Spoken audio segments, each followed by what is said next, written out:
साल बदल जाते हैं, कैलेंडर बदल जाता है, लेकिन सवाल वही रहते हैं, कौन जिम्मेदार है।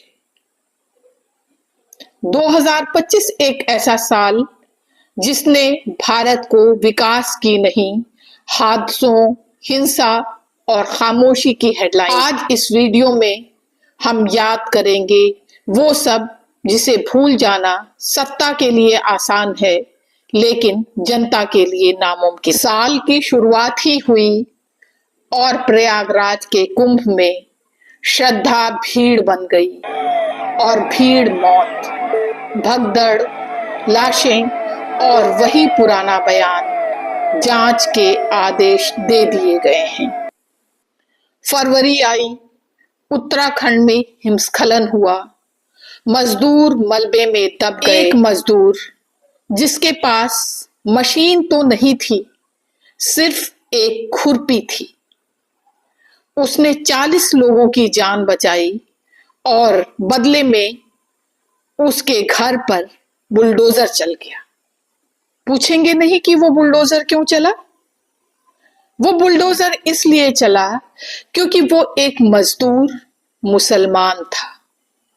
पूरे देश में लोगों ने हीरो बनाना शुरू किया, तो लाजमी था उसके घर में बुलडोजर चलना। मार्च महीने ने तो पूरे देश में कुछ सनसनीखेज खबरों से इस तरह की सुर्खियां बटोरी कि पूरा देश हैरत अंगेज रहा।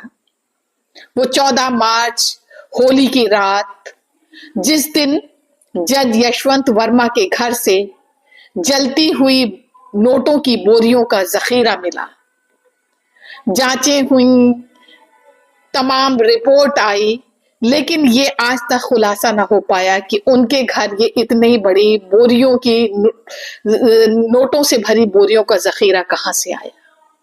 फिर मार्च में ही अगर हम बिहार की बात करें तो जहां पुल गिरना खबर नहीं, रूटीन बन गया, गाड़ियां नदी में, लोग पानी में और सिस्टम फाइलों में। अप्रैल आया और कश्मीर के पहलगाम में पर्यटकों पर आतंकी हमला, लोग छुट्टियां मनाने गए थे, ताबूत में लौटे।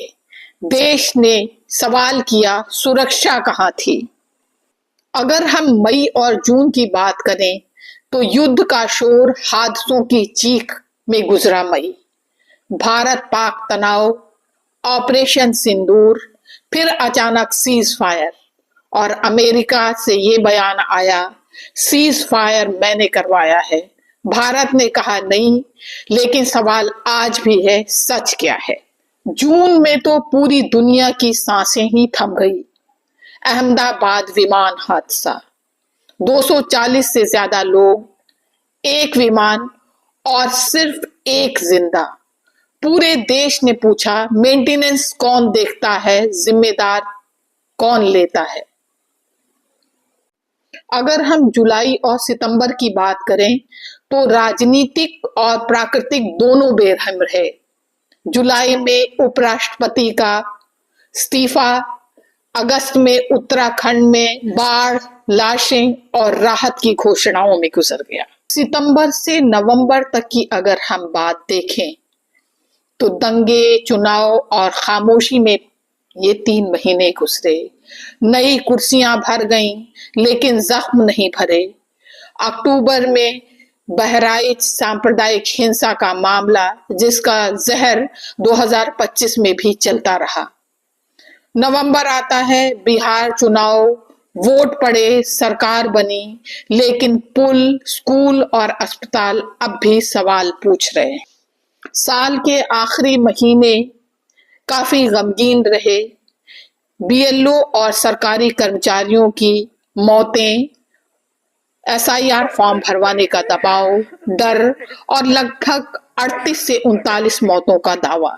सरकार कहती रही आंकड़े गलत हैं, पर लाशें कभी गलत नहीं हुई। दिसंबर आते आते फिर सांप्रदायिक हिंसा में पूरा देश बदल गया।